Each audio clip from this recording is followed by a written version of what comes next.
તારી મહાન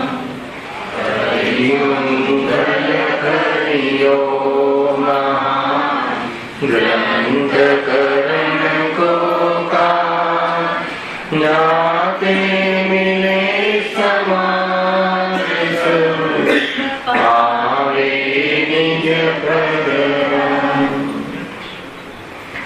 જે નિજ ભાવ સદા સુખ વિનયો કરો પ્રકાશ તે બહુવિધિ ભવ દુઃખ તણી કરે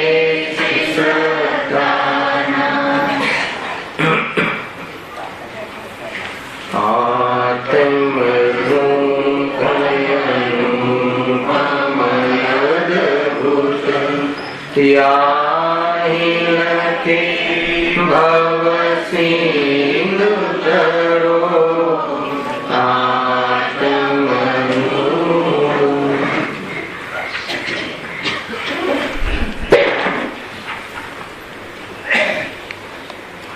श्री मोक्ष मार्ग प्रकाशक ग्रंथ से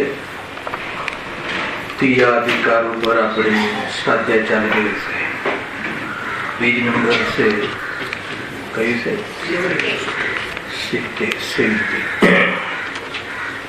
मूल जे अधिकार से इस संसार ना दुखों नु वर्णन અને એનો બીજો ટોપિક છે મોક્ષના સુખનું સ્વરૂપ. પૂર્વ અધિકાર બે ટોપિકોમાં વહેંચાયેલો છે. એમાં આપણે જે પહેલો ટોપિક છે એની ચર્ચા અંતિમ ચરણમાં ચાલી રહી છે. સંસારના દુઃખોનું વર્ણન. અજ્ઞાન ભાવના કારણે સંસારમાં કેવી પણ પર્યાયને પ્રાપ્ત હોય, દેવ ગતિની પર્યાયને પણ પ્રાપ્ત હોવા છતાં પણ જીવ આકુળ વ્યાકુળ રહે છે. આ મૂળ દુઃખનો પાયો આ છે. એ પ્રમાણે ચર્ચા આપણે દેવગતિના દુઃખોનું વર્ણનનો ટોપિક ચાલે છે. કરીબ કરીબ 3 પેરેગ્રાફ થઈ ગયા. એમાં એટલી વાત મુખ્ય રૂપથી આવી કે દેવગતિના જે દેવો હોય છે એમને જ્ઞાનાદિ શક્તિ અન્ય કરતા કંઈક વધારે હોય છે. અહીંયા પંડિત ટુડરમલજીની જે શૈલી છે કે પર્યાય અપેક્ષાએ દુઃખના વર્ણનમાં તે કર્મના ઉદયમાં ધ્યાનની કેવી દશા છે, મોહની કેવી દશા છે, રાગાદિની શું સિચ્યુએશન છે, એ બધી પરિસ્થિતિઓ બતાવે છે. અને અજ્ઞાની એ પરિસ્થિતિઓમાં કેવી રીતે એનું લક્ષ કરીને દુઃખી થાય છે એ પ્રકારનો આ ટોપિકની શૈલી છે. એમાં સૌથી પહેલા લખ્યું જ્ઞાનાદિ શક્તિ અન્ય કરતા કંઈક વધારે છે. એટલે એમાં સૌથી પહેલા જ્ઞાનાવરણી, દર્શનાવરણી અને અંતરાવરણી 3 કર્મનો ક્ષયોક્ષમ દેવગતિના જીવોને ઘણો હોય છે. જ્ઞાનાદિ શક્તિ, જ્ઞાન શક્તિનો ઉઘાડ ઘણો હોય છે, અવધિજ્ઞાની હોય છે, ગમનાદિ શક્તિ પણ ઘણી હોય છે, વૃદ્ધિઓ પણ ઘણી હોય છે. અને સાથે શું કહ્યું કે એમાં ઘણા તો અતત્વ શ્રદ્ધાની હોય છે. સાંભળજો, 3 મિનિટની અંદર આપણે જેટલો વિષય ચાલ્યો છે એટલો કે એમાં જે ઘણા દેવો તો જ્ઞાની હોય છે ને ઘણા દેવો અજ્ઞાની હોય છે. પણ આ ટોપિકમાં જે જ્ઞાની સમ્યદૃષ્ટિ દેવો છે એની વાત નથી, કેમ કે એ સુખી છે, એ દુઃખી નથી. અહીંયા અજ્ઞાનીની મુખ્યતાથી વાત ચાલે છે. અને એમાં પણ જે અજ્ઞાની છે એમાં પણ ઘણા દેવોનું તો કસાય ઘણી મંદ છે અને કેટલાક દેવોને કસાય ઓછી મંદ છે. આટલું સ્વરૂપ જોયું ને. તો જે અજ્ઞાની અર્થાત જે દેવોની વાત કરી તો એમાં મિથ્યાત્વ, અતત્વ શ્રદ્ધાન યુક્ત ઘણા દેવો છે. એ દેવોમાં કેટલાકની તો કશાય ઘણી મંદ છે અને કેટલાકની ઓછી મન છે. ઓછી મન છે એમાં કોણ લીધા? ભવનવાસી, વ્યંતર અને જ્યોતિષ. એમને કશાય ઘણી મંદ નથી અને ચંચળ ઉપયોગ બહુ છે, એટલે કુતૂહલ આદિ કરી અને ઘણા વ્યાકુળતાને પ્રાપ્ત થાય છે, એટલે એ પણ દુઃખી છે. પછી જે અજ્ઞાની છે એને ઘણી મંદ છે કશાય, તો એમને શું કહ્યું? એમના માટે શું કીધું પંડિતજી? કે ઘણું ઓછું દુઃખ છે. કશાય ઘણી મંદ હોવાના કારણે ઓછું દુઃખ છે, પણ સુખી નથી. ત્યાં મિથ્યાત્વ અને એ પ્રમાણે મિથ્યાત્વ સંબંધી અને એમની ચર્ચા પૂરી કરી. પછી આગળ ચારિત્ર સંબંધી, ચારિત્ર મૌની કર્મના ઉદયમાં કઈ 4 કસાય લીધી? ક્રોધ, માન, માયા, લોભ અને 9નો કસાય. એનું શું સ્વરૂપ છે? એની કેવી પરિસ્થિતિ બને છે દેવોને? કે દેવગતિના દેવોને ક્રોધ અને માન કસાય તો હોય છે, હે ને? નથી હોતી એમ નહીં. એ દેવોને ક્રોધ ને માન કસાય તો છે, પરંતુ ત્યાં એનું કાર્ય થોડી હોવાથી, એ લખ્યું પરંતુ કારણો થોડા હોવાથી એ કસાયોનું કોઈ ત્યાં કાર્ય દેખાતું નથી. લડતા ઝઘડતા કે એ રીતનું કોઈ ત્યાં પરિસ્થિતિ બનતી નથી. પછી કઈ 2 કસાય? માયા અને લોભ. માયા અને લોભાદી કસાય ને પ્રાપ્ત હોય છે અને એ સંબંધી ત્યાં કાર્યો પણ દેખાય છે. માયા કસાયના ઉદયમાં જીવ ઘણું છલ કપટ આદિ રૂપ અનેક પ્રકારની કસોટી લેવા આદિ પ્રવૃત્તિ કરે છે. દેવો શું કરે છે, એમની દુનિયા કેવી છે એની ચર્ચા ત્યાં. અને અજ્ઞાની હોવાના કારણે ત્યાં પણ દુઃખી છે. એ કશાયનો વ્યવસાય ત્યાં થતો હોય છે. દરેકને પોતપોત મનુષ્યની દુનિયા કેવી છે, જ્ઞાની ત્યાં નારકીઓની દુનિયા કેવી છે, તિર્યંચોની દુનિયા કેવી છે, એ રીતે આ વર્ણન પણ કરે છે. અને સિદ્ધ શું કહેવું છે? કે આ પુરુષને પ્રાપ્ત હોય છે તે આવી પરિસ્થિતિ હોય છે. એક સામાન્ય કથન છે કે ત્યાં લોભ અને માયા કસાયની મુખ્યતા હોય છે અને એને લઈને એને ત્યાં મોહના અંતર્ગત ઘણું છટકપટ કરવાનું વર્ણન કરે છે. લખ્યું છે જો, માયા લોભ કસાયના કારણો ત્યાં હોવાથી તેના કાર્યની મુખ્યતા છે. છળ કરવું, એ છળ કરવું એ કાર્ય બતાવ્યું. કઈ કસાયનું કાર્ય છે?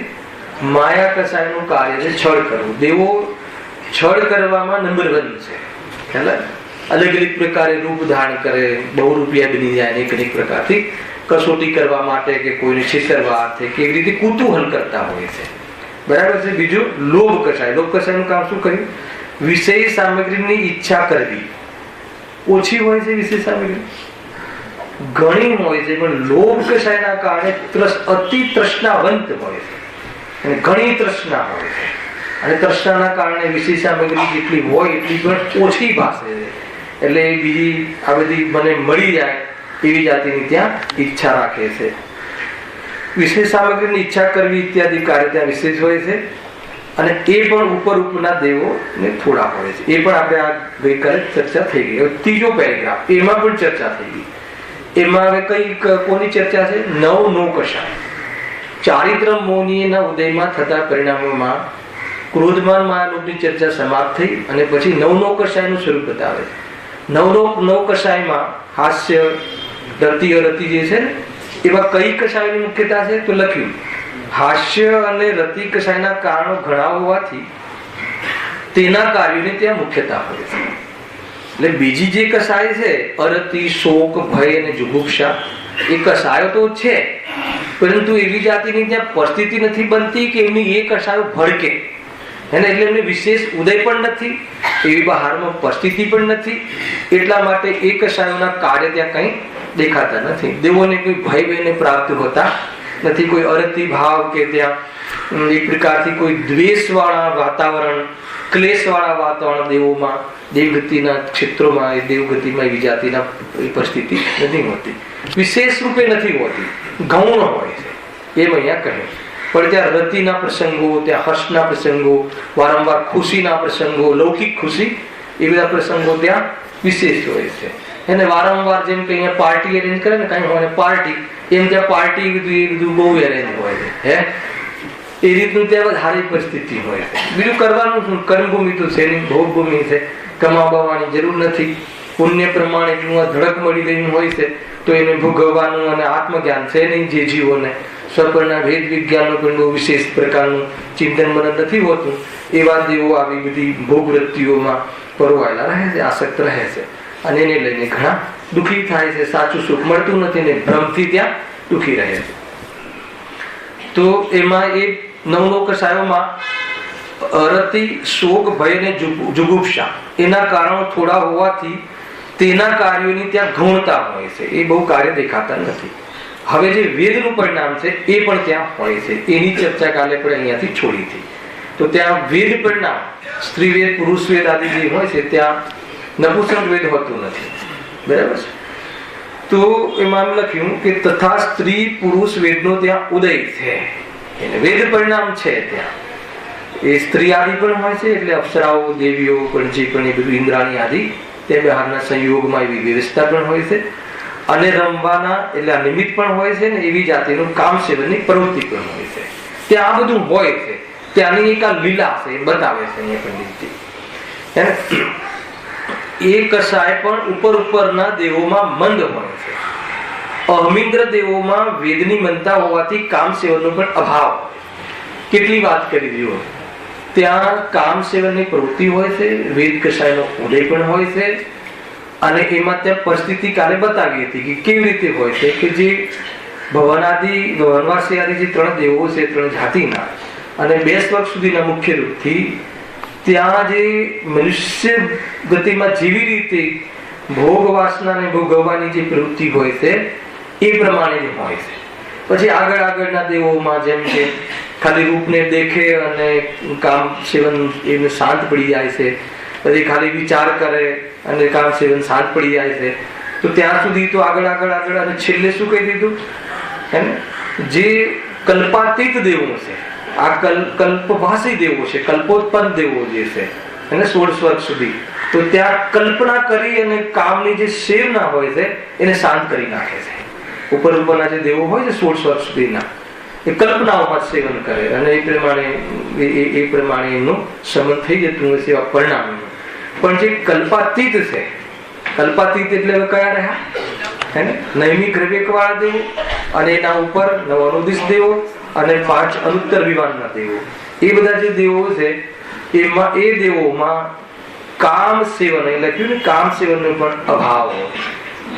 વેદ પરિણામ એટલું મંદ હોય છે, અથવા વેદનો એટલો મંદ ઉદય હોય છે કશાય કર્મનો, અને પરિણામનો અભાવ હોય છે. એટલી વાત કરી હતી.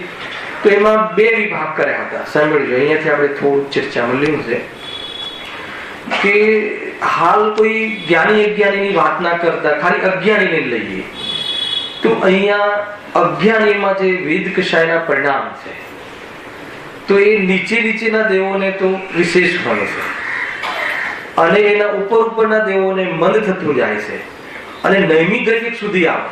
નૈમિક દ્રવ્ય સુધી સમ્યક દ્રષ્ટિ દેવો પણ હોય છે અને મિથ્યા દ્રષ્ટિ દેવો પણ હોય છે, ત્યાં સુધી બંને દેવો હોય છે. તો ત્યાં જે મિથ્યા દ્રષ્ટિ દેવો રહ્યા નૈમિક દ્રવ્યમાં, એને પણ કામ વાસના, કામ સેવનનો અભાવ હોય છે. નૈમિક દ્રવ્યના દેવોને પણ કે જે મિથ્યા દ્રષ્ટિ છે, છતાં પણ એને કઈ બ્રહ્મચર્ય વ્રત નથી ગણાતું, કોઈ ભાવ નથી આવતો. એ પ્રમાણે છે, એને સ્ત્રી સેવનનું પરિણામ જ નથી આવતું. પરિણામ આવતું નથી. વેદ કષાયનો ઉદય પણ છે. વેદ કષાયનો શું છે? ઉદય છે, છતાં કામ સેવનની ઈચ્છા નથી, અને બહારમાં એવું કાર્ય નથી, છતાં પણ કહે છે કષાયનો અભાવ નથી. ખ્યાલ? આ વાત એક અહીંયા મૂકી. હવે બીજો વિભાગ જોઈએ કે હવે સમ્યક દ્રષ્ટિમાં લઈ લઈએ. આગળ કહ્યું અહમિન્દ્ર સુધી આ પંડિતજી વાત કરી. અહમિન્દ્ર દેવોમાં સર્વાર્થ સિદ્ધિના અંતિમ છેલ્લું વિભાગ, અહમિન્દ્ર દેવોમાં વેદની મનતા હોવાથી કામ સેવનનો પણ અભાવ હોય છે. એવા સમ્યક દ્રષ્ટિ છે. તો સમ્યક દ્રષ્ટિ આપણે 3 લીધા હતા ને કાલે. એક પૃથ્વી પરના જે અહીંયા મનુષ્ય ગતિમાં જે ચક્રવર્તી આદિ જે મહાન હોય છે એ સમ્યક દ્રષ્ટિ લઈ લો. એ સિવાય પણ જે ચક્રવર્તી ના હોય તો બીજા પણ જે ગુરુદેવ શ્રી આદિ સમ્યક દ્રષ્ટિ જીવ લઈ લો. સાંભળજો, બરાબર છે? ચોડરમલજી સમ્યક દ્રષ્ટિ જીવ લઈ લો, ગુરુદેવશ્રી લઈ લો, શ્રીમદ રાજચંદ્ર લઈ લો, ચક્રવર્તી લઈ લો. તો ચક્રવર્તીને તો ઘણી રાણીઓ હોય છે, 96,000 રાણીઓનો પણ સહવાસ હોય છે, એ પ્રમાણેના પરિણામ પણ હોય છે, બરાબર? એ બધું ત્યાં હોય છે. અને જે અન્ય બીજા જે સામાન્ય જીવો પણ હોય છે, જે ચક્રવર્તી આદિ નથી હોતા, જે શ્રીમદ રાજચંદ્ર આદિ, એમને ભલે સંયોગમાં પત્ની આદિ કે ગુરુદેવ શ્રી બ્રહ્મચારી જીવનથી રહ્યા, તો એમને ત્યાં એ પ્રમાણેનું કામ સેવનની જે ભાવનાનું શું સ્વરૂપ છે પણ સમજવું જોઈએ. બરાબર છે. એ કામ સેવનની પ્રવૃત્તિ જ નથી જોવા મળતી, એ આખું જીવન બ્રહ્મચારી રીતે જીવ્યા છે. બરાબર. હવે સૌધર્મ ઇન્દ્ર, તો સૌધર્મ ઇન્દ્ર પણ ચોથા ગુણસ્થાન વાળા, બધા ચોથા ગુણસ્થાન વાળા જીવનની ચર્ચા કરું છું કે એ જીવને ત્યાં 40 નીલકંઠનું ચાલે, 40 નીલ અપ્સરાઓ હોય છે. ખ્યાલ આવે? 40 નીલ એટલે કેટલી? ખ્યાલ આવે ને? કાલે કહ્યું હતું કે 100 લાખ એટલે 1 કરોડ, 100 કરોડ એટલે 1 અબજ, અને 100 અબજ એટલે 1 ખરબ, અને 100 ખરબ એટલે 1 નીલ, 100 નીલ એટલે એક પદનું આગળ કઈ આવે છે, આપણે નીલ સુધી જાણવું છે ને. તો 100 ખરબ અપ્સરાઓ સૌધર્મેન્દ્રને હોય છે, અને એ પણ સમય દૃષ્ટિથી. અને આગળ અહમિન્દ્ર ડાયરેક્ટલી ધા પડે કે એને ત્યાં કોઈ પ્રકારની અપ્સરાઓ કે દેવીઓ કે ઇન્દ્રાણી કશું હોતું નથી, અને એ જીવને કામ સેવનનો ભાવ જ નથી આવતો.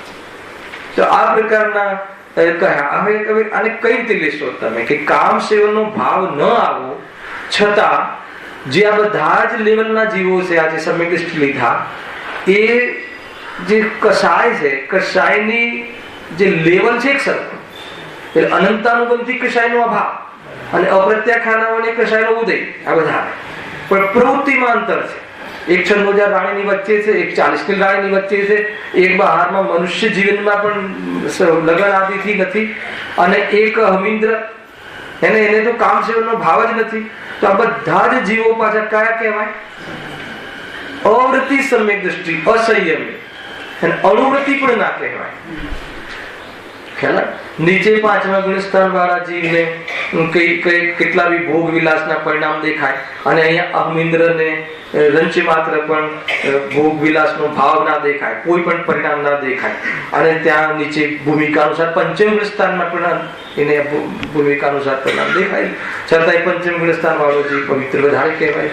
તો બતાવવું એ છે કુલ મળીને આ પરિસ્થિતિ બતાવીને કે બહારમાં કાર્ય ન દેખાય અને ઈચ્છા ઉત્પન્ન થાય તો પણ કસાયનો અભાવ નથી હોતો, છતાં કસાયનો સદભાવ હોય છે. ખ્યાલ આવે? આપણે શું સમજીએ કે ઈચ્છાઓ ના હોય અને ઈચ્છા ના થતી એટલે કસાય મટી ગઈ હોય. કસાયનો અભાવ સમ્યક દર્શન થયા વગર પ્રારંભ થતો જ નથી. શું કહ્યું કે આત્મદર્શન થાય તો જ કસાય સૌથી પહેલા અનંતાનુબંધી એનો અભાવ થાય છે, એના પછી જ બાકીની કસાયનો ક્રમથી અભાવ થાય છે. સમ્યક દર્શન થયું ના હોય અને કોઈ જીવ બહારમાં કોઈ બ્રહ્મચાર્ય અર્થાત તો લગ્ન વગન કર્યા વગરનું જીવન જીવતું હોય કે બહારમાં નિવૃત્ત જીવન જીવતો હોય, બીજા પણ પંચેન્દ્રના વિષયોમાં ઘણી મનતા હોય પરિણામને, તો કહે છે કે એને એક સમય માટે પણ પ્રવૃત્તિ ન હોવા છતાં, સાંભળજો, ઈચ્છાનો અભાવ હોવા છતાં એક સમય માટે પણ કસાયનો અભાવ નથી. નવાઈ લાગશે તમને. કસાય મટી નથી, કસાય મોજૂદ છે. કસાય હોવા છતાં એની પ્રવૃત્તિરૂપ ઈચ્છા નથી દેખાતી, કેમ કે એટલી મંદ ઉદય છે. સમજમાં આવ્યું? છતાં કોઈ કહે કે પછી શું લાભ? તો કહે કે એવી પરિસ્થિતિમાં કદાચિત કોઈ જીવની એવી પોઝિશન હોય, એવી જાતિની પર્યાય હોય, તો કોઈ દોષ છે નથી કેવું મારે, પરંતુ એને કસાયનો ભાવ નથી, અને લાભ એ છે કે એવી પોઝિશનમાં નિવૃત્તિ હોવાના કારણે આત્માભ્યાસ અર્થાત તો તત્વ ધ્યાન કરવાનો વિશેષ મોકો મળે છે. એટલી વાત સમજમાં આવે છે. ઘણી વાર આપણને એવું થાય કે આપણને તો કોઈ ઈચ્છાઓ થતી જ નથી, વેપાર આદિમાં જવાનો ભાવ થતો નથી, તો આપણને એવું લાગતું હશે કે કસાય મારી જતી રહી છે, તો કે એવું નથી. અને ઘણી વખત ભ્રમ થઈ જાય કે મને કસાયો નથી, તો એવું નથી. ઘણી વખત ક્રોધ એવો બંધ પડી જાય કે કોઈ આમ કઈ બી ઝઘડો કરે, કોઈ રૂપિયા લઈ લે, કોઈ આ કરી લે, તો બી કઈ ઠીક છે, લેટ ગો, કઈ વાંધો નહીં. અને પાછું શાસ્ત્રના આધારથી એનું કદાચ બંધ પડ્યું હોય કે ભાઈ કોનું છે, કોણ કોનું લઈ શકે એના આધાર પર. પણ સમ્યક દર્શન ના થયું હોય અને નિજ ચૈતન્ય સ્વરૂપ ભગવાન આત્માની અનુભૂતિ ના થઈ હોય, તો એ જે પ્રકરણ છે કસાયની મનતાના અંતર્ગત થાય છે, એને કોઈ કસાયનો અભાવ છે એમ નથી. આનાથી આપણને એમ ખ્યાલ આવે કે ભાઈ આપણે ક્યાં ઉભા છીએ, એટલા માટે આટલી ચર્ચા કરી. બીજું, ક્રિયા, જે બહારની જે ક્રિયા છે ને, એ ક્રિયાના આધારથી કોઈનું મૂલ્યાંકન ન કરવું જોઈએ. આપણું પોતાનું તો ન જ કરવું જોઈએ. ખેર એ વસ્તુ આવે છે કે બહારનો જે વ્યક્તિ હોય, જે બહારના બીજા વ્યક્તિઓ છે, એ વ્યક્તિઓનો તો પરિચય મૂલ્યાંકન ક્રિયાથી થઈ શકે. કેમ કે પરિણામો અને અભિપ્રાય તો આપણે જાણી શકીએ જ નહીં. એની અંદર શું પરિણામ ચાલે છે, વિશુદ્ધિ છે કે નહીં, એની બહાર ક્રિયા દેખાય કે દુકાને જતા નથી, એને બ્રહ્મચારી રૂપ જીવન જીવે છે, અને લગ્ન આદિના એમને કોઈ પ્રવૃત્તિ દેખાતી નથી. એટલે સ્વાભાવિક આપણે કહીએ કે બ્રહ્મચારી છે, કે આ રીતે છે, કે એમ છે. બરાબર. અણુવ્રતિ લઈ લો, મહાવ્રતિ લઈ લો, નગ્ન દિગંબર અવસ્થા છે, અને વસ્ત્રનો ધાગો પણ શરીર પર નથી, પીછી કમંડલ છે, અને 28 મુડગુલનું આગમ અનુસાર બરાબર પાલન દેખાય છે. તો એ શું થઈ ગયું? એમનો બાહ્ય ક્રિયા, એ બાહ્ય પરિવેશ થયો. ખ્યાલ આવ્યો? તો એના આધારે આપણે એ વ્યક્તિ સાથે, એ મુનિરાજ સાથે ઉચિત વ્યવહાર કરીએ છીએ. હવે એમના અંદર ત્રણ ચોકડી કશાયનો ભાવ છે કે નહીં, હે ને, અંદરમાં મિથ્યાત્વનો ભાવ છે કે નહીં, એ તો આપણા જ્ઞાનનું ધ્યેય બનતું નથી. એટલે આપણે નમસ્કાર આદિનો જે પણ ઉચિત વ્યવહાર કયા આધારે કરશો તમે? હે ને, બહારના વ્યવહારના આધારે ધ્યાન રાખજો. પરંતુ પોતાનો વારો આવે, ખ્યાલ, તો એ પોતાનું મૂલ્યાંકન શાનાથી કરવું? પરિણામોથી ને અભિપ્રાય, માત્ર ક્રિયાથી નહીં. એટલે શું? માત્ર ક્રિયા બરાબર પાડીને સંતુષ્ટ નહીં થઈ જવું. વેર વી આર, ક્યાં આપણે ઉભા છીએ, ક્રિયાઓ તો બરાબર ચુસ્ત પાડીએ છીએ, પરંતુ એની પાછળનો મારો અભિગમ, એની પાછળ મારી વિશુદ્ધિ, એની પાછળની મારી માન્યતા, મારા પરિણામ, માનની કસાયની મુખ્યતાથી આ બધી ક્રિયાઓ ચુસ્ત પાડું છું કે ખરેખર મને જીવો પ્રત્યે કરુણા છે અને આત્મકલ્યાણનો મને વાસ્તવમાં પુરુષાર્થ કરવાની ઈચ્છા છે, એટલા માટે આ નિવૃત્તિ લઉં છું. એવી જાતિનો આપણને પોતાના પરિણામને પકડવું જોઈએ. અને અભિપ્રાય બી પોતે પકડી શકે. કાલ લીધું હતું રાત્રેમાં કે આ છોડ્યા દીધી આપણે શું માનીએ છીએ, સંતુષ્ટ થઈ ગઈ છે કે નહીં, બહુ સારું છે, આપણે તો ધર્મ કરી લીધું અને આપણને કોઈ પ્રોબ્લેમ નથી. તો કહે છે કે પોતાનો અભિપ્રાય કુલ મળીને અંદરની જે વાત છે અભિપ્રાય અને પરિણામોની, એ તો પોતાનું મૂલ્યાંકન કરવા માટે તો ત્યાંથી કરવું, અને બહારના મૂલ્યાંકન કરવા માટે કોના પરિણામની ખબર પડે તો એ રીતે ઉચિત વ્યવહાર કરવો. અને બહારની સાથે આપણે કોઈ મતલબ નથી. મૂળ તો મોક્ષ માર્ગમાં પોતે ક્યાં ઊભો છે, હું જે આ બહારનું જીવન જીવું છું, એ જીવન જીવવા પાછળનું એના અનુસાર મારા પરિણામમાં વિશુદ્ધિ છે કે નહીં, એમાં એના અંતર્ગત મારે જે પુરુષાર્થ કરવો છે સ્વપ્નના ભેદ વિજ્ઞાનનો, એમાં હું ક્યાં ઊભો છું, હું શું માનું છું, આ પરિસ્થિતિને શું માનું છું, પરિણામને શું માનું છું, મને પોતાને હું શું માનું છું, એ સંબંધે આપણે વિચાર કરવો જોઈએ. એટલા માટે મેં અહીંયા વાત થોડી લીધી છે. જો વાત તો ચાલે છે દેવોની, તો એટલા માટે એમ કહ્યું, મૂળ વાત તમે ધ્યાન રાખજો કે ઘણીવાર ઈચ્છાઓ ના હોય. મને બતાવો કે અત્યારે તમને ખાવાની ઈચ્છા છે, અત્યારે હાલ નથી, તો ખાવાનો રાગ મટી ગયો છે? એ કેવી રીતે? હજુ આના પર એક વાત આવે છે. ઠીક છે, ખાવાની ઈચ્છા નથી અત્યારે, બરાબર છે, છતાં ખાવાનો રાગનો અભાવ નથી. ખાવાનો રાગ કેટલા કલાક રહે? ખાવાની કશાય, ખાવાની ભોગવવાની કશાય, અને એમાં સુખ બુદ્ધિનો અભિપ્રાય, અને એની ઈચ્છા ક્યારેક ક્યારેક. ઈચ્છા તો ક્યારેક ક્યારેક ને, ક્યારેક 12 વાગશે કે હમણાં 11, 11:30 વાગશે એટલે ઈચ્છા થાય, ભૂખ લાગે, ક્ષુધા અંદરમાં, અને ખાવાની ઈચ્છા થાય. તો ખાવાની ઈચ્છા થઈ, તો ઈચ્છા થઈ ત્યારે આપણે એમ લાગે છે કે ખાવાની કશાય છે. એટલે કોઈ માણસ 10 ઉપવાસ કરે તો એને એનો ઉપયોગ ડાયવર્ટ કર્યો, અને ખાવાની ઈચ્છા તો ત્યાં નથી, પણ ખાવાનો રાગ અને ખાવા પ્રત્યેની સુખ બુદ્ધિ છે કે નહીં એના પર વિચાર કરે. તો ખાવાની સુખ બુદ્ધિ પહેલા તૂટે છે, અને જે ખાવાનો ભાવ જે છે, જમવાનો જે ભાવ જે છે, એનો અભાવ ક્યારે થાય છે? ખ્યાલ? એ ખાવાનો ભાવ 6ઠ્ઠા ગુણસ્થાન સુધી રહે છે. 7મા ગુણસ્થાને ખાવાનો ભાવ જે છે એક પ્રકારથી અબુદ્ધિપૂર્વકનો કહો તો કહો, પણ 7મી શ્રેણીમાં ચડતા, ઉપર શ્રેણીમાં ચડતા પછી એ ભાવનો ક્રમશઃ એક પ્રકારે ખ્યાલ આવે. તો એ રીતે છે. આપણને 2-4 દિવસ એમ કોઈ વસ્તુનો ભાવ ના આવે, ઘણી વાર આપણને એક પ્રકારથી અંદરમાં આભાસ થઈ જાય કે નહીં, આપણે આથી છૂટી ગયા છે. તો કોઈ છૂટતું નથી. મંદતાને તમે કશાયનો અભાવ નથી સમજતા, એટલે મંદતામાં સુખી થાય છે એમ ન કહ્યું, મંદતામાં ઓછું દુઃખ કહ્યું, પણ સુખી થઈ ગયું એમ ન કહ્યું. આખું લોજિક છે ને. કોઈ કશાયની બનતા હોય તો એવી આકુરતા નથી. હવે જયારે ઈચ્છાઓ નથી એ ટાઈપની, તો વિશેષ એમાં પૂર્તિ કરવી અને એના માટે વ્યવસ્થા કરવી ને એ સંબંધીના વિકલ્પો નથી હોતા. એટલે જીવ શાંત લાગે ને પરિણામમાં શાંત બી લાગે. તો એ લોકો એવું અર્થ નથી કે આપણને કોઈ આત્મ અનુભવ થઈ ગયો હોય ને આ છે તે. એટલા માટે ગુરુદેવશ્રીએ એને મુખ્ય રૂપથી સમ્યક દર્શન પેલું વજન આપ્યું કે તું તારું સમ્યક દર્શન, તારું આત્મદર્શન અને તને જે પોઝિશન છે કસાય તારી એ હદની મંદ છે. કેટલા હદની મંદ છે કે તારી ઈચ્છાઓ જાણે કામ સેવાની થતી જ નથી, અને બહારના પાંચ ઇન્દ્રિયના ભોગોમાં બીજા બી વિષયોમાં ખાવા પીવા આદિમાં પણ એને એટલી વિસ્તાર નથી. તો એ પોઝિશન અને આત્મા, એ પોઝિશન અને જ્ઞાન બંને એક છે કે જુદા છે? જુદા છે. પેલો વિભાવ છે એને એ વાસ્તવમાં સ્વભાવ નથી. ખ્યાલ આવ્યો? એ આત્માનું સ્વરૂપ નથી, એ આત્માની શોભા નથી. શું કહે એને અભક્ષ આદિ ભોજન કરે, અદવા તેદવા પ્રવૃત્તિ કરે, વિષય કશાયમાં બહુ જોવા મળે, એને તમે શોભા નથી એમ કહો તો બરાબર છે. પરંતુ આટલું બધું શોભા નથી એટલે આત્માને પ્રાઉડ લેવા જેવું નથી. કેમ કે એનાથી અબંધ પરિણામ નથી થતું, એનાથી બંધન થાય છે, એનાથી મોક્ષ નથી મળતું, એનાથી એને સંસાર મળે છે. ઠીક છે, થોડાક સ્વર્ગમાં ઉપર જઈ આવે ત્યાં થોડી વધારે સુવિધા મળે, અને આત્માનું ભાન ના હોય તો તેથી આત્માના હિતનું કલ્યાણ કરે. આગળ આવીએ. શક્તિ ઘણી છે, જ્ઞાન શક્તિ ઘણી ખુલ્લી છે, ગમનાદી શક્તિ પણ બહુ છે, સમોષણમાં જેવું હોય તો તરત જઈ શકે છે દેવગતિના દેવો. પરંતુ એ શક્તિ આત્મહિતમાં નથી લગાવતા. અજ્ઞાની દેવો, તીવ્ર મતલબ ઓછી મદ કસાય વાળા જીવો, એ દેવો આ એની શક્તિ આત્મહિતમાં ન લગાવતા અન્ય જીવોને દુખી કરવા, કુતૂહલ આદિ કરવામાં લગાવીને ઘણા વ્યાકુળ થાય છે. આગળના પેરેગ્રાફમાં આવી સમજમાં આવે છે. એ રીતે આપણે આ ચર્ચા લીધી. જો આગળ એ પ્રમાણે દેવોને કસાય ભાવ હોય છે અને કસાયથી દુઃખ છે. બધી પરિસ્થિતિ બતાવી કે ભાઈ અમિન્દ્ર સુધી આ રીતે હોય છે, અહીંયા સુધી આ રીતે હોય છે, અહીંયા સુધી આ રીતે હોય છે. એ પ્રમાણે કસાયથી જીવ દુઃખી છે. જો આગળ હવે તેમને જેટલો કસાય થોડો છે તેટલું દુઃખ પણ થોડું છે.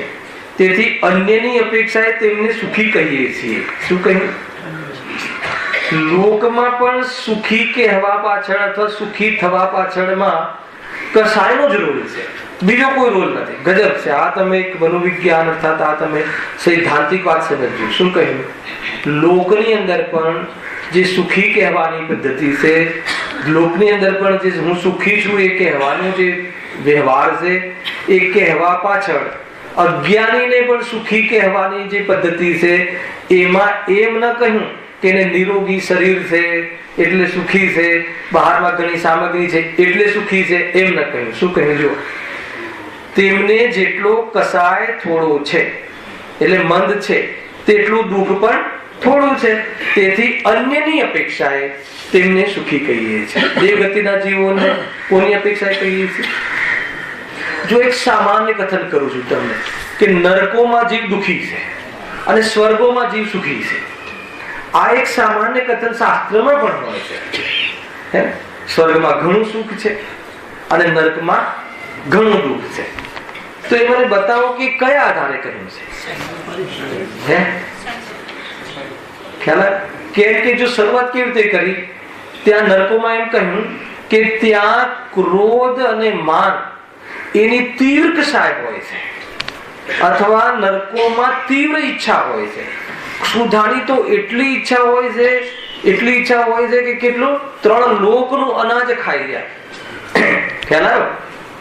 એટલી ભૂખ હોય છે અને મળે કેટલું? એક કણ પણ ના મળે. એક કણ મળે નહીં, એક કણ પણ ના મળે. ઈચ્છા અનંત અને બહારમાં એની વ્યવસ્થા 0. એટલે એ દુઃખી શાનાથી થાય છે? વ્યવસ્થા નથી મળી એટલે. વ્યવસ્થા નથી મળી એટલે. વ્યવસ્થા મળી હોત તો થઈ જાત ને સુખી. તો કે ઈચ્છા આનંદ છે એટલે દુઃખી છે. ત્યાં તીવ્ર કસાય છે એટલે ઘણો દુઃખી છે. અને અહીંયા એક વખત એક એવા શબ્દ ન વાપરે પંડિતજી કે કોઈ તીવ્ર કસાય હોય છે. અજ્ઞાની દેવો હોય તો પણ કસાય ઘણી મંદ હોય છે. અને કસાય ઘણી મંદ હોય છે. ઘણી એટલે ઘણી મંદ હોય છે. એટલે અન્ય જીવો કરતા, એટલે નારકીઓ કરતા, મનુષ્યો કરતા અજ્ઞાનીની કમ્પેર છે. જ્ઞાનીને તો દુઃખની વાત જ નથી. જ્ઞાની તો દુઃખી જ નથી. ખ્યાલ એની ચોથા ગુણસ્થાને હોય છે. અહીંયા એમની વાત કરવી નથી. ખ્યાલ અહીંયા હાલ એમની વાત કરવી નથી. આપણે ઘણી વાર કરી ચૂક્યા છે કેમ દુઃખી છે ને કેવા દુઃખી છે. બરાબર. અહીંયા તો અજ્ઞાનીની વાત છે.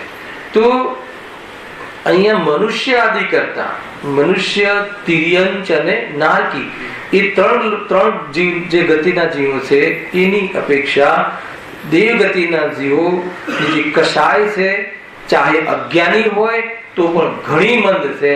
એટલા માટે ત્યાં દુઃખ ઓછું હોય છે. એટલે બીજી ગતિઓની અપેક્ષાએ દેવ ગતિમાં સુખ છે એવી જાતિનું જીનવાણીમાં કથન મળે છે. મને બતાવો કે ત્યાં સુખ માટે પણ કોને મુખ્ય બનાવ્યું? કસાયની મનતાને. તો કસાયના અભાવમાં જીવ સુખી કેમ ના હોય?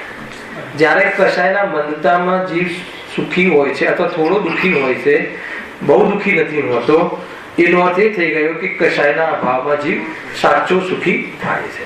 આપણે એ બાજુ આપણું ધ્યાન કેન્દ્રિત થવું જોઈએ. હવે અહીંયા સુધી ઘાતી કર્મનું જે બહારનું ઘાતી કર્મની પોઝિશનો પૂરી થઈ. હવે અઘાતી કર્મનું સ્ટાર્ટિંગ કર્યું એમને. જો વળી વેદનીયમાં સાતાનો ઉદય તેમને ઘણો છે. ખ્યાલ આવે? સાતા વેદનીયનો ઉદય ઘણો છે એટલે પુણ્યનો ઉદય ઘણો છે. તેમાં ભવંતરિક દેવોને થોડો હોય છે, પાછો એમને પણ થોડો હોય છે એમ કહ્યું. કે ત્યાં ઘણી ઓછી મંદ કસાય. આનાથી ખ્યાલ આવે છે કે સાતાવેદની કર્મના ઉદયથી બહારમાં માત્ર ભોગની સામગ્રી જ મળવી એની સાથે સંબંધ નથી. જે કસાય મંદ રહેવી એને સાતાનો ઉદય કહે છે. ખ્યાલ કે કસાય મંદ રહેવી એ પુરુષાર્થ નથી. કસાય મંદ રહેવી એ ધર્મ નથી. કસાય મંદ રહેવી એ ધર્મનું કારણ નથી. કસાય મંદ રહેવી એ સાતાના ઉદયમાં કસાય મંદ રહે છે. અથવા જે જીવને કસાય મંદ હોય એને સાતાનો ઉદય છે એમ જાણો. પુણ્યનો ઉદય કોને કહે? કે જે સુખી હોય અથવા ઓછો દુઃખી હોય અર્થાત શાંતિ હોય. તો શાંતિ કોને હોય? લોકમાં પણ શાંતિ કોને હોય? કે જેને સંતોષ હોય, કસાય મંદ હોય, ક્રોધ આદિ ડાઉન હોય. ખ્યાલ બહુ વિશેષ પ્રકાર જે આરંભ પ્રારંભ કરવાની ઈચ્છાઓ ડાઉન હોય. હે ને? કોઈને એમ કહે ને કે ચાલ હું તને 2-4 ફેક્ટરી નાખી આપું છું, કે નહીં મારે દુઃખી નથી થવું. તમે કોઈને કહો કે નહીં બી પૈસા મારા બિઝનેસ માં અને તારો 50% ભાગ પ્રોફિટમાં, લોસમાં ભાગ નહીં, એવું કોઈ પાર્ટનરને તૈયાર કરો. પણ એ મંદ કસાઈ હશે તો શું કહે નહીં મારે જફામાં નથી પીવું. આપણે જે છે 25,000 આવે છે, દૂધના અનાજના બધા બિલ ચૂકવાઈ જાય છે, શાંતિથી ઊંઘ આવે છે, સવારે ધર્મ ધ્યાન થાય છે, પ્રવચનમાં જઈએ છે, આપણી ઝંઝટ. દુનિયાની અંદર પણ આ કન્સેપ્ટ ચાલે છે. હવે તમને મૂર્ખ લાગે કે આ મૂર્ખ છે, અને ઘણી વાર એમ લાગે કે નહીં વાત તો સાચી છે. અને આપણે આ અંજાનમાં અજ્ઞાનમાં બોલીએ પણ છે, આપણે અજાણતા બોલીએ પણ છે કે આપણા કરતા આપણા કામદાર જે છે નોકર ઘણો સુખી. એ બતાવજો. અચ્છા, સુખી એને કઈ રીતે કીધું તમે? એક વાર બતાવો. ક્યારેક લાગે છે કે નહીં એ કહો પહેલા. આપણા કરતા આપણે ત્યાં નોકરી કરે છે એ ઘણો સુખી. તો મિલકત તમારી પાસે વધારે, રૂપિયા તમે વધારે કમાઓ, બારી ઇજ્જત તમારી વધારે, અને બધું બતાવો તો તમે એના ઉપર રૂઆબ છાંટો, બધું જ મતલબ તમને એવું ક્યારેક ભાષિત થાય છે કે આ વધારે સુખી. તો એનો આધાર શું છે? કેમ કે એની કશાયનો વિસ્તાર નથી. એટલા માટે જઈને શાંતિથી ખાઈ પીને પોતાના કુટુંબ સાથે રહે છે અને સુઈ જાય છે. આને તો અરબો ખરબો રૂપિયા હોય તો જેના માટે કમાય એ કુટુંબ માટે એની પાસે ટાઈમ નથી, અને કુટુંબ માટે જેવા ટાઈમ નથી, અને જે ઇન્દ્રિય સુખ માટે કમાય એ સુખ ભોગવવા માટે ટાઈમ નથી. તો પછી અતિન્દ્રિય સુખ પોતાના આત્મ કલ્યાણ કરવા માટે ટાઈમ એની પાસે હોય એ વાતમાં દમ નથી. એ દુનિયાનો સૌથી દરિદ્ર વ્યક્તિ છે. દરિદ્ર વ્યક્તિ કોને કહેવાય? ગરીબ વ્યક્તિ કોને કહેવાય? કે જેને પોતાના માટે ટાઈમ ના હોય એ દુનિયાનો સૌથી દુઃખી અને ભિખારી જીવ છે. શું કરવાનું કમાઈને? આપણે કહીએ છીએ કમાઈને શું કરવાનું? ઠીકથી તો ખાતો નથી, 2 ટાઈમના રોટલા પણ એને નસીબ નથી. ખ્યાલ આવે? અને 7 પેટી ખાઈ શકે તો એ ના ખૂટે એટલું તો અનાજ છે ને ધન છે, તો 2 ટાઈમ શાંતિથી રોટલો નથી ખાતો તો આપણે સુખી કહીએ કે દુઃખી? આ દુનિયાની રીતે કહું છું તે તો સુખી છે જ નહીં, એ તો ભ્રમ છે. પરંતુ દુનિયામાં પણ સુખી એને કહે છે કે જે અતિ કસાયોનો વિસ્તાર ન કરે, એ મર્યાદા પર રાખે, અર્થાત તો અતિ મંદ હોય તો દુનિયામાં એને શું કહે છે? એને વાસ્તવમાં ઓછો દુઃખી કહે છે, અર્થાત તો સુખાભાસ રૂપ સુખી કહે છે. આનાથી શું કહેવું છે કે આપણે જે કલ્પના કરી છે પરદ્રવ્યોમાં, જેની પાછળ પડી ગયા છીએ, એમાં સુખ નથી. આકુલતા એની પાછળ પડી ગયા. સુખી થવું હોય તો કેટલું કરવું? વેદ વિજ્ઞાન, ખ્યાલ આવે? એના સિવાય સુખનો કોઈ ઉપાય નથી. હું એ નથી, ખ્યાલ આવી લીધું ને? હું આ નથી, આ હું નથી. ખ્યાલ આવે? આ શરીરાદી હું નથી, હું એ નથી. એ મારું નથી, હું એનો નથી. ખ્યાલ આવે? એટલે શું? આ પરદ્રવ્ય હું નથી, હું પરદ્રવ્ય નથી, હું પરદ્રવ્યનો નથી, પરદ્રવ્ય મારું નથી. આ 2 વાત થઈ. એટલે બંનેને હું નથી અને એ હું નથી, એમાં સ્વરૂપ ભિન્નતાનું ધ્યાન કરાયું. અને આ મારું નથી અને હું એનો નથી, એમાં સંબંધનો નિષેધ કરાયો. સમજમાં આવ્યું? આ સુખી થવાની મતલબ કે વિદ્યા. પછી એ પૂર્વમાં મારું નતું, હું એનો નતું. ભવિષ્યમાં મારું નહીં થશે, હું એનો નહીં થઈશ. આ સિદ્ધાંત, આ ક્વોલિટી ત્રિકાલિક છે. જો આ રીતે અનુભવ કરવામાં આવે, આ રીતે અનુભવ કરવામાં આવે, સાચા સુખની વાત કરું, આ રીતે અનુભવ કરવામાં આવે તો હું અચ્છા આ કેવી રીતે નક્કી થાય? પણ આ હું નથી અને એ હું નથી. ચલો અમે 2 એક નથી, પણ મારું તો ખરું ને કે તારું નથી અને તું એનું નથી. તો પેલા સ્વરૂપથી ભિન્ન, હું ચેતન, આ જડ, હું ઉપયોગ સ્વરૂપ અને આ અચેતન સ્વરૂપ, એ બંને કેવી રીતે એક થાય? જોડે રહીને કદાચ એ ચેતન થઈ જાય, કાં તો હું જડ થઈ જાઉં. હું મારી ચેતના છોડવા તૈયાર નથી, એનું અચેતન છોડવા તૈયાર નથી, તો 2 એક કઈ રીતે થાય? એનો અર્થ 2 એક. અને સંબંધની તો પોલ ખુલી ગઈ છે. શું કહ્યું ચંદ્રકાંતભાઈ? સંબંધની પોલ ખુલી ગઈ છે. શું પોલ ખુલી ગઈ છે? બતાવો. આ મારું છે ને હું એનો છું, એ પોલ ખુલી ગઈ. આ ક્યાંથી મારું હોય? મારા આજ્ઞામાં રહેતું નથી, મારી સાથે રહેતું નથી, તો એ મારું ક્યાંથી હોય? તો આ રીતે જે પોતે ચેતન સ્વરૂપ છે અનુભવ કરે અને આ રીતે વેદ વિજ્ઞાન પૂર્વક પદાર્થોને જાણે તો રિયલમાં એ તરફનું પુષ્ટિ કરવાનું અથવા કશાય પેદા નહીં થાય. એને એ તરફની એને સાચવવાની, એની રક્ષા કરવાની પડો જાણે વિકલ્પ પેદા નહીં થાય અને નિર્વિકલ્પ સુખી થઈ ગયા. આ છે તો ઓછી કશાય, એના કરતા કશાય પેદા ના થવી એ બહુ મોટી વાત છે. હા, એટલો રોલ છે કશાયની બનતાનો. કેટલો રોલ છે કે આવી મંદ કશાયમાં જીવ આ ભેદ વિજ્ઞાનના વિચારો કરી શકે છે. વિચાર કરવાની યોગ્ય કાલ છે, વિચાર કરવા માટે યોગ્ય પાત્રતા છે. એટલો શાંત પરમાત્મા જેને ચારે બાજુ 10 દિશાઓમાં વિસ્તાર કરીને આખી દુનિયા પોતાની મુઠ્ઠીમાં કરવી હોય, એને વેદ જ્ઞાન કરાવીએ કે તું શરીરથી જુદો છે અને તારી તિજોરીનું ધન છે તારાથી ભિન્ન છે, તો એને ગોઠે, એને સ્વીકારમાં આવે, એને ગળે ઉતરે. અને જે એવો જીવ હોય કે નહીં, આમાં બહુ વિસ્તાર નથી કરવો, એમાં નથી ઉલझવું, એમાં ઉલझવાથી આકુરતા થાય છે, એવો જીવ કદાચિત અહીંયા આવી જાય, અહીંયા આવીને એમ કહીએ કે ખરેખર એ તારું નથી, તું એનો નથી, હે ને, અને એનાથી સુખ થતું નથી, એને મારું ના માનવામાં સુખ છે, તો ફટાક દઈને શું થઈ જાય?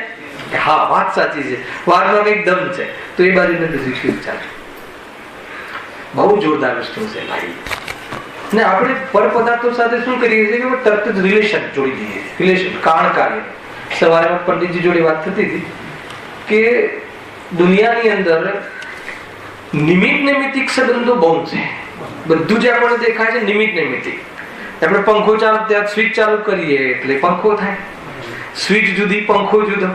એને આપણે લિફ્ટમાં સ્વિચ દબાઈએ એટલે ઉપર આવે, 5 નંબરની દબાઈએ તો 5 ઉપર આવે, 3 નંબરનું દબાઈએ તો 3 ઉપર આવે. એટલે આમ બોલો બટન થી આવી કે ના આવી? અચ્છા, મેં બટન દબાવ્યું ત્યારે લિફ્ટ ઉપર આવી કે ના આવી? તો આપણે નિમિત્ત નૈમિત્તિક સંબંધમાં કારણ કાર્ય સંબંધની કલ્પના થાય, એનું નામ મોહ. જો એમાં કેટલી વાતો થાય છે કે માન લો કે ભાવિનભાઈ તમને ગુસ્સો આવે, ક્રોધ આવે. બિલ્ડિંગના છોકરાઓ આજે રવિવારના દિવસે ઊંઘવા નથી દેતા. સામાન્ય રીતે દરેક જગ્યાએ પ્રોબ્લેમ હશે. શરારત કરતા હોય, બહુ હા નીચે બધી કરતા હોય છે. તો આપણને ગુસ્સો આવે, આપણે બારીમાંથી જોરદાર બોલ્યા અને એટલામાં સેક્રેટરી ત્યાંથી નીકળ્યા. સેક્રેટરી કહે કે ભાઈ શું કામ આટલો ક્રોધ કર્યો છે? તો તમે સૌથી પહેલા શું કહો? આ છોકરાઓ શરારત કરે છે ને એટલે મને ક્રોધ આવે. અને દેખાય પણ એમ છે, અને આપણને ભ્રમ થઈ ગયો કે ક્રોધ કોના કારણે આવ્યો એવું લાગે છે. તો જૈન શાસન કહે છે કે જૂઠું બોલે છે. ક્રોધ તને તારી કમજોરીથી આવે. તું એ છોકરાને આ રીતે પરિણમવા વાગે છે, એ તારું મિથ્યાત્વ, અને એને લઈને એ પ્રમાણે બહારની પોષણ થતી નથી, અને એટલા માટે તને કમજોરી વશ તને ક્રોધ આવે. એ તારી ગલતફહેમીથી ક્રોધ આવે. તો જૈન શાસન કહે છે કે ક્રોધ આવે ને તને, એ પણ એ તો પેલાય નથી કરાવ્યું, એની સામે આને પરમાર્થ કહે. પણ ખરેખર તો તને ક્રોધ આવે છે શું છે?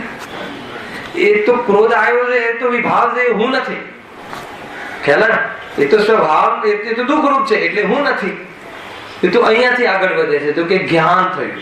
ક્રોધનું શું થયું? તો આત્માને ક્રોધ આવ્યો કે જ્ઞાન આવ્યું? તો આ જ્ઞાન કયું છે? વેદ વિજ્ઞાન પૂર્વક. અને જે જ્ઞાન થયું એ ક્યાંથી આવ્યું? જ્ઞાન થયું એ તો મારો સ્વભાવ છે, એ તો હું છું. તો છેક શરારતથી નિમિત્ત નૈમિત્તિક સંબંધોમાં કારણ કાર્ય ન પાછું તો ક્યાં પહોંચી ગયો? સ્વભાવમાં પહોંચી ગયો. આ રહ્યો દ્રષ્ટિનો વિષય. આટલી સ્થૂળતાથી દ્રષ્ટિનો વિષય તમને કોઈ હાથમાં આપે તો પ્રોબ્લેમ શું છે? નાના કોઈ જરા એકદમ સૂક્ષ્મ કહે અને જ્ઞાનની બહુ કસરત કરીએ અને પછી આત્મા દેખાય તો ઓર મજા આવે. અને હું કહું છું આટલી સિમ્પ્લિફાય, આટલું એકદમ સામાન્ય રીતે તમને કોઈ આત્મા દેખાઈ જાય. આત્મા દેખાઈ જાય એટલે શું? શાંતિ થઈ જાય. આત્મા દેખાવાનું નામ શાંતિ. કે આત્મા શાંતિનું બનેલું છે. આત્મા શાંતિથી યુક્ત છે. અને એનું જેટલી બી પ્રોપર્ટી, એ કેમિકલ, એના જે તત્વ, એ શાંતિ છે. શાંતિ, સુખ, વીર્ય, એ બધા. અને જ્યાં તમને આ પૂરું ભેદ જ્ઞાન પૂર્વક તમારું જ્ઞાન સ્થિર થઈ ગયું અને અંદરમાં આકુરતા ના ઉપજી, તો બતાવો એ તમને તમારી દ્રષ્ટિમાં એ દ્રષ્ટિનો વિષય એને આવ્યો કે ના આવ્યો. કે આટલી તો વાર છે. હવે બધી કે આમ ને એને સ્વભાવ આમ ને શુદ્ધ ભાવ આમ એક સમય આમ પડે ને આ તેને એનું આમ કરીને તેમ કરીને આ બધું પછી આટલી ઝીણવટથી જાણવું પડે. કેમ કે એમાં શું થયું ચીનુભાઈ, એક વખત વિરાટજી કરીને પંડિતજી એ અમારા વિદ્વાન આવેલા અને કુદરતે એમાં આવી ત્યાં પ્રવચન થયું. અને એમાં વિષય હતો સામે તો એટલો સૂક્ષ્મ વિષય ચાલે, જોરદાર વિષય, એકદમ સૂક્ષ્મ, તમે જેટલી કલ્પના કરી શકો એટલો. પછી એ રાત્રિમાં મારે ઘરે આવ્યા. મને કહે કે આત્માનો અનુભવ કરવા માટે આટલું સૂક્ષ્મ જાણવું જોઈએ. ટેન્શન થઈ ગયું એને. ઘણા લોકો ડિપ્રેશનમાં આવી અને ઘણા લોકોને એમ લાગે કે આ રીતે મહેનત કરીએ, જ્ઞાનમાં આટલી મહેનત કરીએ ત્યારે આત્મા દેખાય. તો કીધું ના, આટલી બધી મહેનત કરવાની જરૂર નથી. અને આજે છે ને આજે આ બધું જે છે એમાં તમને પોતાપણું લાગે છે ને, તો તમે જરા વિચાર કરો ને કે આ તો આપણું છે નહીં. અને આપણું છે ને એ વિચાર કર્યો, એ ભેદ જ્ઞાન. અને આપણું ના લાગ્યું તો તમને આ આપણું ના લાગ્યું, આ આપણું કોને ના લાગ્યું? જ્ઞાન ને. કયા જ્ઞાન ને? ભેદ જ્ઞાન, વિવેક જ્ઞાન ને. આ જ્ઞાન ક્યાંથી ઉદય થયું? જ્ઞાયકથી. અને આ જ્ઞાન જ્ઞાયકથી ઉદય થયું કે તે કહેવાય જ્યાં આવું જ્ઞાન થયું, જ્યાં હું સમ્યક જ્ઞાન સાથે પ્રતીતિ જોડાઈ, વિશ્વાસ આવી ગયો, તો હવે આ દેહમાં તૂટ્યું ફૂટ્યું રોગ થયો તો શાંતિ રહી, કઈ વિચલિત ના થયો. તો એને આત્મા જોયો કે શરીર જોયું? કે શરીરથી ભિન્ન આત્મા અનુભવ્યો. તો આ શું આવી ગયું કે એના જ્ઞાનમાં બધું આખો ભગવાન ઉતરી આવ્યો. પરમાત્મા દશા એનો પ્રારંભ મંગલાચરણ થઈ ગયું. આટલી બધી વાતો છે, કોઈ સામાન્ય વાતો નથી. અહીંયાથી બી તમે કામ કરી શકો આ રીતે, આટલા ભાવોથી ગયો. એમ થયો ક્યાં આવ્યા હતા? સાતા વેદનીય. વળી વેદનીયમાં સાતાનો ઉદય તેમને ઘણો છે. તેમાં ભવંતરિક દેવોને થોડો હોય છે, તથા વૈમાનિક દેવોમાં ઉપર ઉપરના દેવોને વધારે હોય છે. ત્યાં જ આવે છે શરીરની ઈષ્ટ અવસ્થા. એટલે અહીંયા શું કહેવું છે, અહીંયાથી લીધું વેદનીયમાં સાતાનો ઉદય, ત્યાંથી આપણે વાત કરી.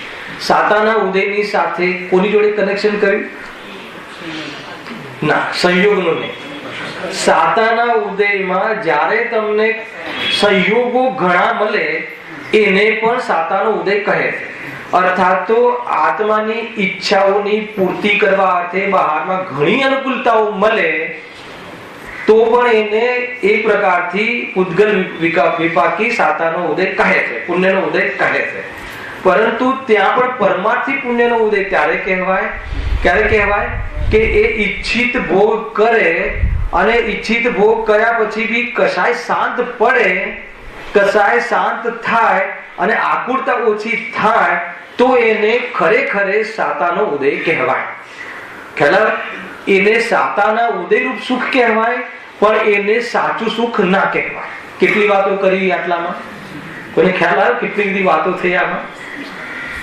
જુઓ કેટલી વાત થઈ કે સાતાનો ઉદય આવે, મને પુણ્યનો ઉદય આવે અને મને બરાબર ભૂખ લાગી છે, મારે બરાબર મને હજી મારું મકાન નાનું પડે છે, આવી બધી મારી એટલે મારે મોટું મકાન જોઈએ છે, મારે સારું ભોજન જોઈએ, સારા વસ્ત્રો જોઈએ, આ બધી મારી ઈચ્છાઓ. હવે આ ઈચ્છાને પૂર્તિ કરવા અર્થે બહારમાં મને બધી વ્યવસ્થાઓ મળી તો એક સામાન્ય રૂપથી આને પણ પુણ્યનો ઉદય સાતાનો ઉદય કહે છે. બરાબર? પણ ખરેખર સાતા થઈ ક્યારે કહેવાય? જ્યારે સાતા થાય ત્યારે. સાતા એટલે શાંતિ થાય, બેચેની ના રહે, વિચલિતતા ના રહે, પરેશાન ના થાય જી. તો પછી એનો ભોગ કરે છે, ઈચ્છાની પૂર્તિ કરવા ભોગ. આપણે આ બધું કરી રહ્યા છે અત્યારે, કોઈ નવું નથી. હવે એ ઈચ્છાની પૂર્તિ કરવા ગયા, ઈચ્છાની પૂર્તિ કરવા એ સંબંધી લક્ષ્ય કર્યું અને અંદર માનસિક જ્ઞાનમાં એ સંબંધી રાગની પૂર્તિ કરવા રૂપ ભાસ થયો. તો એ રાગની પૂર્તિ કરવા ભાસ થવામાં અગર એ ડાઉન થયું, ઈચ્છાઓ ડાઉન થઈ તો શું ફિલિંગ આવે છે? આકુરતા ઓછી લાગે છે. અને આકુરતા ઓછી લાગી એને દુઃખ ઓછું થયું એમ કહેવાય છે. તો જો આવું ન થાય તો એને સાતાનો ઉદય પણ કહેતા નથી. બરાબર છે? અને ભોગવ્યા પછી ઓર ભોગવવાની ઈચ્છા થાય અને ભોગવ્યા પછી હજુ ઓર વિકલ્પો રહે કે છતાં આને આવું કર્યું, વેલા મોકલ્યું હોત તો, વેલા થાળી ભરી હોત તો, આ બનાવ્યું હોત તો, હજુ બરાબર નથી બનાવ્યું. બધું જ હોવા છતાં એને આ બાજુ ઉપયોગ ગયો તો બધી વ્યવસ્થા હોવા છતાં પણ એ જીવ આકુરતા રહે. પછી એક લાસ્ટ પોઈન્ટ કહ્યો કે આ જે સાતા થઈ એ આત્મા આશ્રિત નથી, હે ને? એ ભોજનમાં સુખ નથી, ભોજન આત્મા અણાહારી છે અને એ ભોજનના ભાવમાં આકુરતા છે, એના અભાવમાં સુખ છે. એવી દ્રષ્ટિપૂર્વક ભોજનના ભાવ પેદા ના થવા અને જે સાચું સુખ પેદા થાય છે એ સુખ જુદું છે. એ સુખ વાસ્તવમાં સિદ્ધોની જાતિનું છે અને આ તો અપેક્ષિત સુખ છે. અર્થાત તો આ તો એક પ્રકારથી સુખાભાસ રૂપ સુખ છે. હવે ખ્યાલ આવે? હવે આમાં શું કરવું? આપણે શું કરવું? તો જો આપણે શું કરવું શૈલેષભાઈ બતાવો. આપણે શું કરી શકીએ છીએ બતાવો ભરતભાઈ. બોલો ફટાફટ. આપણે શું કરી શકીએ? જ્ઞાન. આપણી પાસે જ્ઞાન કરવા સિવાય બીજું છે શું? અરે જ્ઞાન જ કરી શકીએ, જ્ઞાન જ થાય. હવે ત્યાં આપણે શું થવું જોઈએ? પણ હવે અત્યાર સુધી જે જ્ઞાન કરતા હતા ને એ ખોટું કરતા હતા. હવે સમ્યક કરવું. સમ્યક કરવામાં શું કરવું? ન ખાવું. સમ્યક કરવામાં શું કરવું? આ ભાવ ન આવવા દેવા. બતાવો જ્ઞાનને સમ્યક કરવામાં શું કરવું જોઈએ? બતાવો. કેવી રીતે સ્થિર થવું? કઈ રીતે કરવું? જ્ઞાનને કઈ રીતે સ્થિર કરવું? ક્યાં લઈ જવું? ક્યાં મતલબ ભોજનથી દૂર લઈ જવું, ભોગોથી દૂર લઈ જવું, ભોગોથી ભાગી જવું, સોનગઢ જતા રહેવું, શું કરવું? ઘર વખરી છોડીને ક્યાંક ભાગી જવું?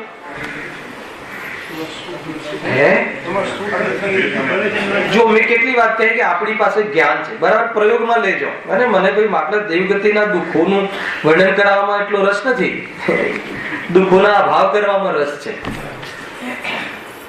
શું કરવું જોઈએ? કેટલી વાત કહી કે ભાઈ આવું તો આપણે થાય છે. આપણને બી હમણાં 11 વાગશે એટલે થોડુંક ક્ષુધા થશે, અંદરમાં એનો ઉદય આવશે ક્ષુધાનો, અર્થાત એવા પરિણામ થશે અને આપણે ભોજન કરીશું ને ભોજન કરીશું એટલે તૃપ્તિ થશે. તૃપ્તિ થશે એટલે આકુરતા મટી જશે અને આકુરતા મટી જશે એટલે શાંતિ થશે. બોલો આમાં મિથ્યાત્વ છે કે? બોલો આમાં મિથ્યાત્વ છે કે? જ્ઞાનીઓને આવું થાય છે, ધ્યાન રાખજો. આ મિથ્યાત્વ નથી, મિથ્યાત્વ તો માન્યતામાં છે. ખ્યાલ બહુ જોરદાર વસ્તુ. મુનિરાજ આહાર લેવા ઉતરે છે, તો ગુરુદેવ શ્રી ભોજનમાં આવતા કે ના આવતા? ભોજનમાં આવતા. જો પરિણામની વતી વાત કરો, ભોજન ને આત્મા ભિન્ન છે એવી દ્રષ્ટિ હોવા છતાં ભોજનનો રાગ અને રાગની પૂર્તિ કરવા અર્થે ભોજનમાં આવવું એ પ્રવૃત્તિ જ્ઞાનીને પણ દેખાય છે. તો ખાલી એના માટે જોવા જ આવતા હશે, એને ખાતા જવું, ભોગવવાનો ભાવ કરતા જવું અને એમાં આનંદ માનતા જવું અને નાચવું ભિન્ન છું એ વિજાતિનો માર્ગ નથી. વિસ્તરથી કબૂલ કરે છે કે ભાવ આવે છે, સુખતા સહન થતી નથી અને રોટલા લાવ. આ રીતે હોય. અભિપ્રાયમાં સમજણ રાખવી. ત્યાંથી જ વાત ઉપાડી. તો કરવું શું? તો આપણે કરી શું શકીએ છીએ? હવે એ વાત ઉપાડ કે આપણે જ્ઞાન તો કરી શકીએ છીએ. તો હવે જ્ઞાન કરી શકીએ છીએ, એ જ્ઞાનમાં હવે ભેદ જ્ઞાન થવું જોઈએ. મૂળ વાત સાચું જ્ઞાન થવું જોઈએ, સત્યનું જ્ઞાન થવું જોઈએ. સત્યનું જ્ઞાન શું થવું જોઈએ? એક એક વસ્તુ પહેલા આખું નિર્ણય કરવામાં કે આ આત્મા બરાબર છે, આ આત્મા અને એને વર્તમાન પર્યાયમાં ભોજન કરવાનો ભાવ આવે અને ભોજનની ક્રિયા છે. તો હવે એને આટલી વસ્તુ તો પરિસ્થિતિ બની. ભોજનની ક્રિયા થઈ એ તો લિટરલી જળની ક્રિયા થઈ, એ આપણને ખબર છે, દરેકને ખ્યાલમાં. અને આ ભોજનનો ભાવ થયો એ આકુરતા થઈ છે, એ આકુરતા જનિત છે. જીવે કર્યો છતાં આકુરતા જનિત છે એટલે વિભાવ છે. આ જ્ઞાન કામ કરી રહ્યું છે. હવે આ જ્ઞાન રિયલી ભોજન કરી રહ્યું છે. જ્ઞાન સમ્યક જ્ઞાન, આ જ્ઞાન વેદ જ્ઞાન રૂપે થઈને ભોજન કરી રહ્યું છે. ખરેખર આ ભાવી રહ્યું છે પોતાના સ્વરૂપને. પછી આગળ આ ભાવ આવ્યો. એ ભાવ આવ્યો શું છે? વિભાવ છે. કેમ વિભાવ છે? આકુરતા તો થાય છે. ખ્યાલ આવ્યો કે નહીં? ઠીક છે. પછી ભોજન કરવાની ક્રિયા થઈ જળ, ભોજન પેટમાં આવ્યું, આત્મામાં નહીં. ખ્યાલ આવ્યો? અને એ વખતે શું થયું? ભોજનનો ભાવ ડાઉન થયો એટલે કસાય મંદ પડી. કસાય મંદ પડી છે એટલે જે કસાય મનતા રૂપ આકુરતા ઓછી થઈ છે એનું જ્ઞાન કર્યું. એનું જ્ઞાન કર્યું એટલે એ પણ આત્માનો સ્વભાવ ને સાચું સુખ નથી એવું જ્ઞાન કર્યું. જ્ઞાને આખિરકાર શું કર્યું? જ્ઞાને વેદ જ્ઞાન કરતું એને પોતાના સ્વરૂપમાં આ ટોટલી પોઝિશનોને ન ભેળવ્યું, એને પોતાના કોઈ ક્રેડિટેબલ કે પોતાને લાભદાયી કે એમાં કંઈક કરવા લાયક એને ન અનુભવ્યું. તો એ જે જ્ઞાન પ્રગટ થયું એ જ્ઞાન કહ્યું છે. પછી કોઈ કહે છે કે બીજી વાર ખાવાનો ભાવ નહીં આવે. ખાવાનો ભાવ પહેલી વાર આવ્યો તો ને એની સાથે તો એને લગ્ન ગ્રંથિ તોડી નાખી, એને પરાયપન કર્યું.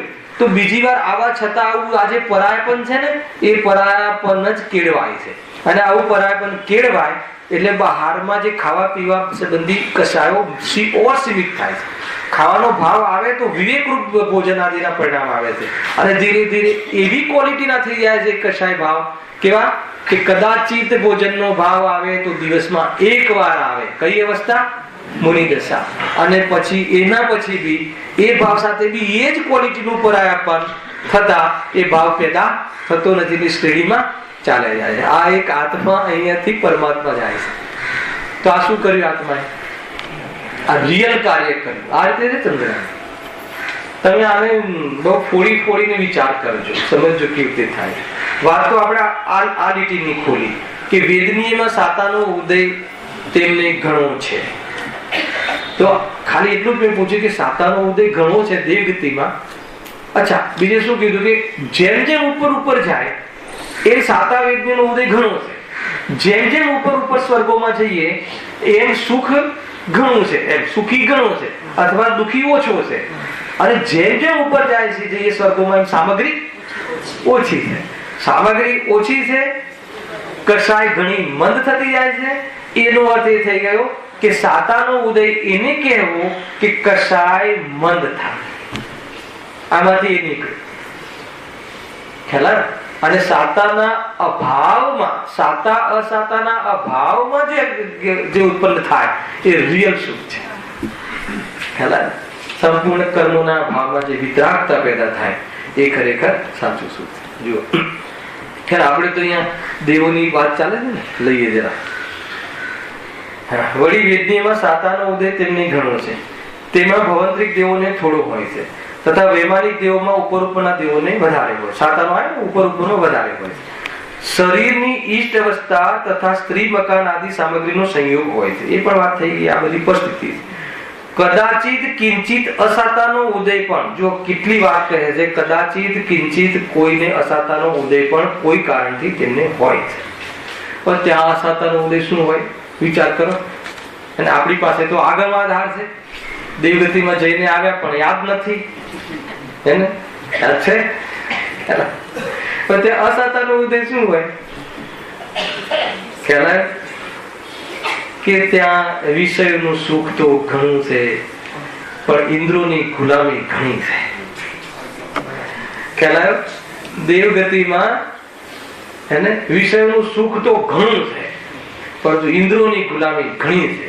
ઉપરના જે પાવર વાળા દેવો હોય ને, બરાબર ચલો અમારે જવું છે, ઘોડો બની જાઓ, હાથી બની જાઓ, અને જવું છે ત્યાં સુધર્મિન્દ્રને ક્યાં જવું છે, એને પ્રતિષ્ઠા છે, પંચકલ્યાણ છે પ્રભુની, ચલો હાથી બનો. ઉપર સવારી કરે, અને સવારી કરે તો તમને ખ્યાલ છે ત્યાં બગાવત કરવાની કોઈ પદ્ધતિ નથી. એ ધ્યાન રાખજો. બધું નિયોગ એકદમ પરફેક્ટ છે. તમારે કહી દીધું ઓર્ડર આવ્યો એટલે તમારે ત્યાં લોકશાહી નથી, ત્યાં રાજાશાહી છે. પરફેક્ટ કરવાનું એટલે કરવાનું. હવે જ્યાં રાજાશાહી છે એટલે એટલો ઉપરનો પાવર વાળો, વધારે બુદ્ધિ વાળો કહે નીચેના દેવને કે ભાઈ ચલો રૂપ બદલ તારું. હવે એક દેવ ઉપર બીજો દેવ બેસે તો નીચે વાળા દેવનું શું દશા થતી હશે વિચાર કરીએ. બધી જગ્યાએ માન કસાય છે ને, પ્રેસ્ટિજિયસ ઇશ્યુ છે ને, ઈગો ફાઇટ છે ને, તો ઈગો ફાઇટ ત્યાં પણ હોય છે. એવું નથી કે અહીંયા જ હોય છે. દેવ થઈ ગયો તો શું થઈ ગયું, દરેક જગ્યાએ કમ્પેરિઝન ને બધું હોય છે. એ પ્રકારે વિચારવું. અને ખેર આજે તો આગળ સર્વ દુઃખોનું સામાન્ય સ્વરૂપ બહુ ઊંચો વિષય છે. એટલો જોરદાર વિષય છે કે સામાન્ય દુઃખોનું સ્વરૂપ જે 4 ઈચ્છાઓ પંડિતજીએ બતાવી છે, અને એ ઈચ્છાઓના અનુસાર જે દુઃખ બતાવ્યું છે એની બહુ મોટી ચર્ચા છે. નેક્સ્ટ શનિવારે એનો પ્રારંભ કરીશું. હવે એકાદ પેરેગ્રાફ છે, નેક્સ્ટ શનિવારે જોઈશું. સહેજાનંદી